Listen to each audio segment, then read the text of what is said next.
They followed Jesus, but they were all betrayed. The tragic fate of the 12 disciples. They called themselves fishermen, tax collectors, rebels, and zealots. 12 ordinary men chosen by an extraordinary rabbi to carry a message that would shake the foundations of an empire. Jesus looked at them and said, "Follow me," and they did. But what happened next, nobody talks about. They gave up everything, their boats, their tax tables, their daggers, their families. For 3 years, they walked dusty roads, witnessed miracles that defied explanation, and believed, truly believed, that they were part of something eternal. And then, in a single night, everything collapsed. Judas kissed a man on the cheek, and the world was never the same. But here's what history never tells you. Judas was not the only one who was betrayed. Each one of the 12 disciples carried a wound that went far deeper than a Roman sword. They were betrayed by power, by religion, by fear, and by the very world they tried to save.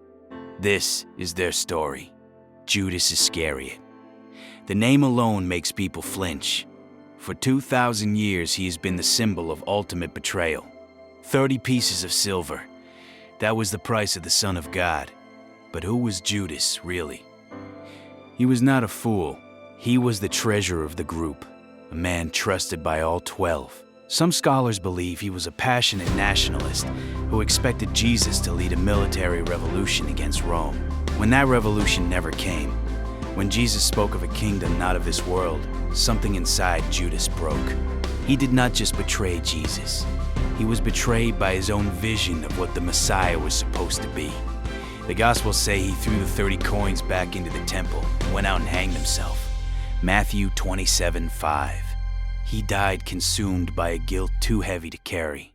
A man who wanted to change the world and destroyed himself trying.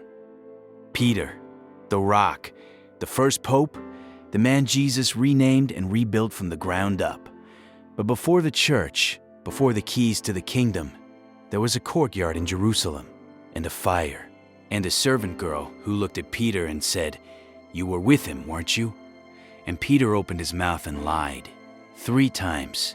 3 times he looked at the people around that fire and said, "I do not know him."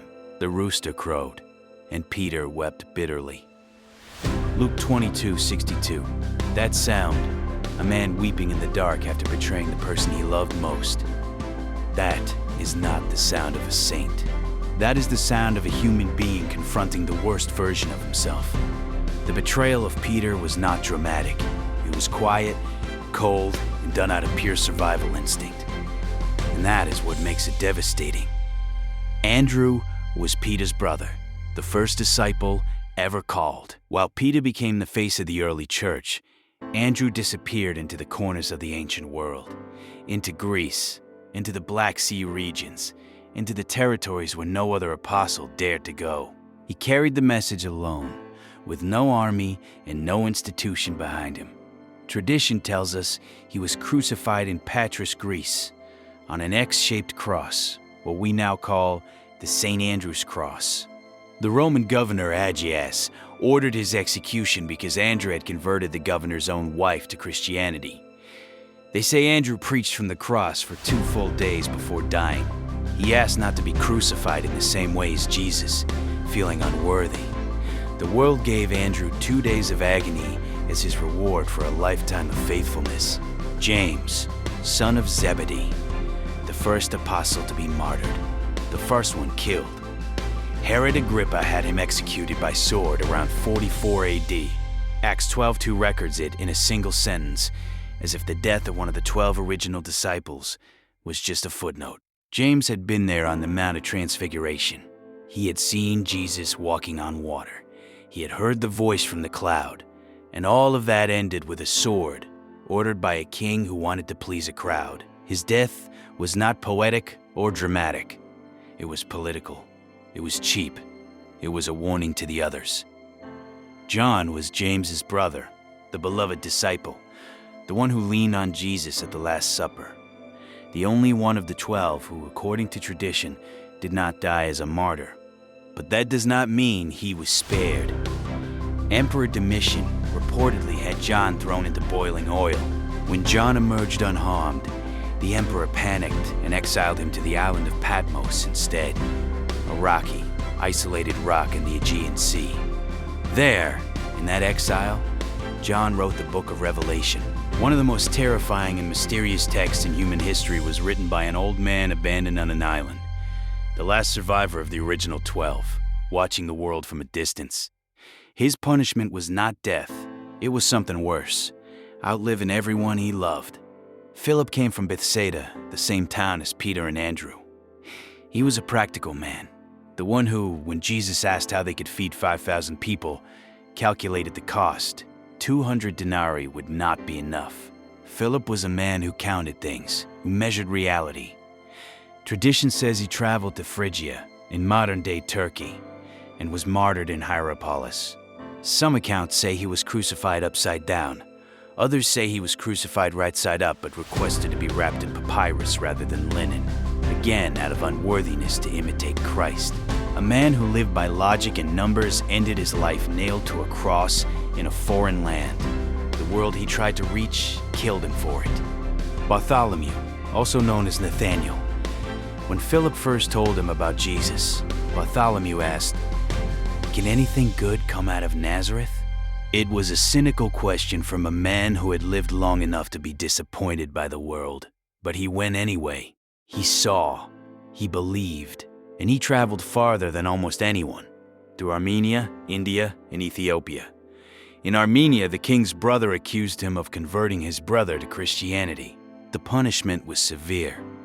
According to tradition, Bartholomew was flayed alive, his skin removed while he was still living, and then crucified or beheaded.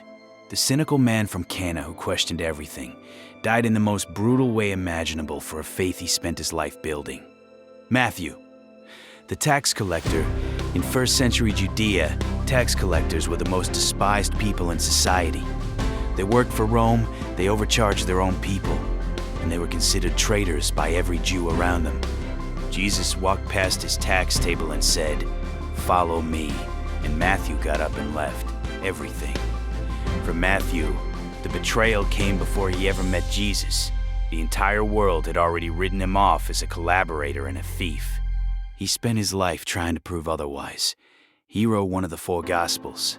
Tradition places his martyrdom in Ethiopia or Persia, though the accounts are less certain. A man the world had already condemned twice over, once as a sinner, once as a believer, died trying to tell his story.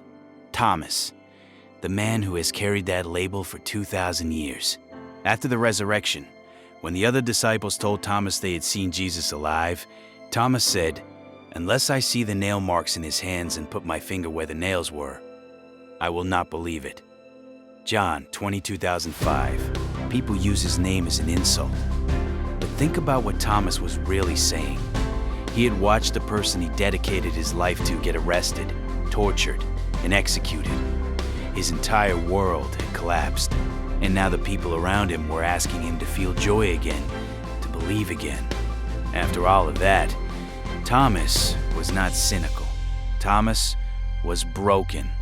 When Jesus appeared and showed him the wounds, Thomas said, "My Lord and my God." And then he disappeared into history, traveling to India, according to ancient Syrian Christian tradition, founding churches that still exist today, and dying by spear in the city of Mylapore. The man called a doubter became one of the farthest-reaching missionaries in the ancient world. James, son of Alphaeus, the other James, also called James the Less, a name that tells you everything about how history has treated him, defined entirely by contrast with someone more famous. He is mentioned in every list of the apostles and almost nowhere else in Scripture. Tradition says he preached in Persia and Egypt and was crucified or beaten to death with a club. He spent his entire life in the shadow of another man who shared his name, doing the same work, paying the same price, and receiving almost none of the recognition. The world does not always remember the ones who are simply faithful. Thaddeus, also called Judas son of James, or Lebbaeus, Not the Judas who betrayed Jesus, the other one. He appears once in the Gospel of John with a question. Lord, why do you intend to show yourself to us and not to the world?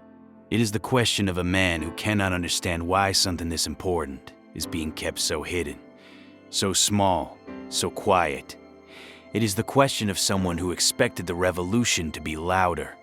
Tradition sends him to Persia and Armenia alongside Simon the Zealot, where both were martyred.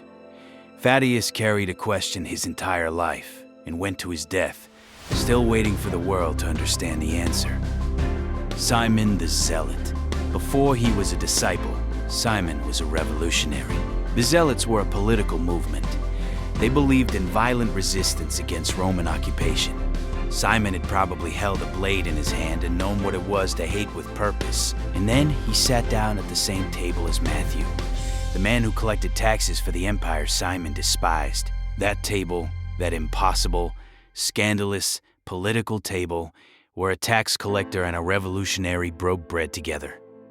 That table is one of the most radical images in all of Scripture. Tradition says Simon traveled to Persia with Thaddeus and was killed there, either sawn in half or crucified. The man who once used violence to fight empires died peacefully, refusing to raise a weapon. And so they are gone, all 12, scattered across the ancient world from India to Ethiopia, from Armenia to Rome. They were crucified upside down and right side up. They were flayed and stoned. They were beheaded and thrown into boiling oil. They were exiled to islands. They were forgotten by history, even as history was being shaped by what they carried. None of them were perfect. Peter denied. Thomas doubted. Matthew had stolen. Judas broke. They were afraid in the garden.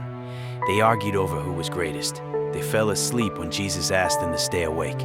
They misunderstood almost everything until after it was too late to ask for clarification.